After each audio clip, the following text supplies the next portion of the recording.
মাগরিবের ফরজ নামাজের পরে একটি দোয়া পড়ুন এবং ফলাফল নিজ চোখে দেখুন।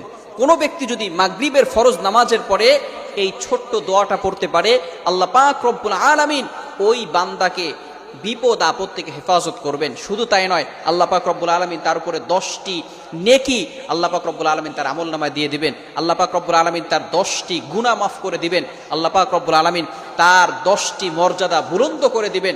আল্লাহ পাক রব্বুল আলামিন তাকে প্রটেক্ট ফ্রম অল অ্যাক্সিডেন্ট, সকল বিপদ আপদ থেকে, বালা মুসিবত থেকে হেফাজত করবেন। বড় বড় রোগ থেকে আল্লাহ পাক রব্বুল আলামিন ওই দিন তাকে হেফাজত করবেন। আল্লাহ পাক রব্বুল আলামিন অ্যাক্সিডেন্ট থেকে তাকে হেফাজত করবেন। আপনাকে যদি ঘরের ভিতরে আগুন লেগে যায়, আগুন লাগা থেকে আল্লাহ পাক রব্বুল আলামিন আপনাকে হেফাজত করবেন, যদি খালি আপনি একটি আমল করতে পারেন। শুধু তাই নয়, আল্লাহ রাসূল সাল্লাল্লাহু আলাইহি ওয়াসাল্লাম বলে দিয়েছেন, সারা রাত ধরে ওই বান্দার জন্য ফেরেশতারা আল্লাহ তাআলার কাছে দোয়া করতে থাকবে।